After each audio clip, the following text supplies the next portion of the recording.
Hi, what's up? Cam Freitas here. I want to go over the term virtuousness. I just realized that being virtuous might mean other things to other people. Like, what does it mean to be virtuous?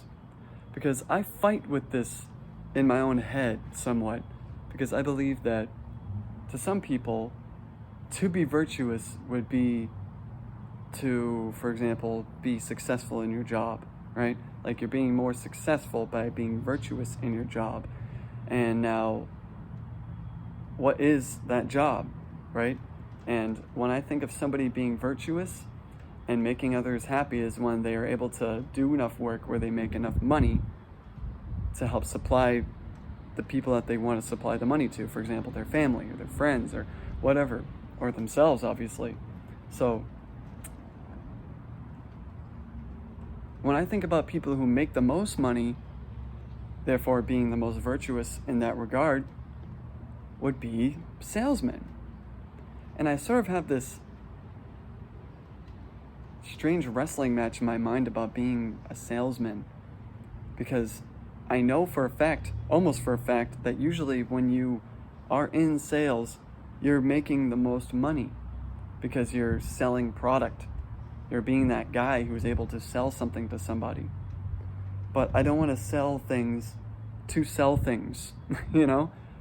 Like, and you gotta wonder, do people sell things to sell things? I don't know. Because I feel like in order for anyone to sell anything, they should feel passionate about what they're selling.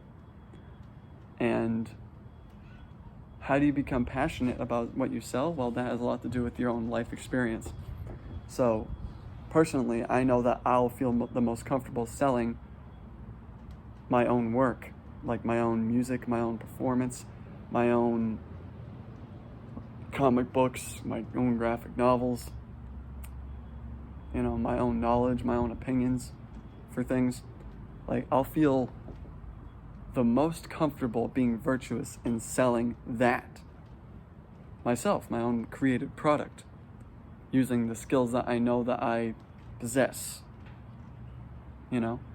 So I guess that's my vision of virtue for myself, selling myself.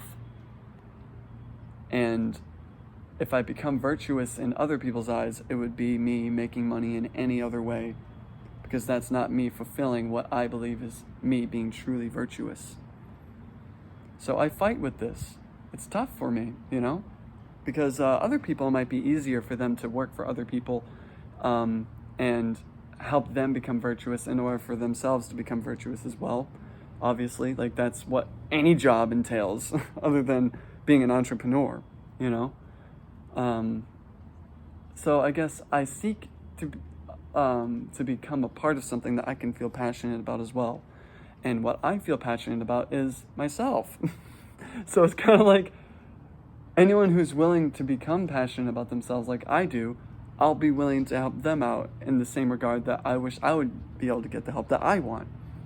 So it's like, instead of just helping myself, maybe I can help other people like me. So maybe, because I want to become published and get more in the public eye and have some kind of exposure for my artwork that I like to create, then maybe somewhere else I can help people who feel the same way about wanting to expose their artwork and how they want to spread themselves. That's my definition of virtue. Helping people like myself. I want to be able to do that. And if anybody knows the best way for me to do that, then maybe you might say that I could work for a publisher, maybe. I have to find a way to help people get published, right? And if I learn that, then maybe it'll just contribute to what I believe is virtue. Or virtuous. There's a bee. Yo, that's a bee. You see that? A bee just flew right up to me. Anyways, thank you for listening, and I hope that, and I guess just thank you for listening. Because this is something I wanted to sort of tango with. You know, I like to film myself tangoing with what's going on up here. So, thank you for listening.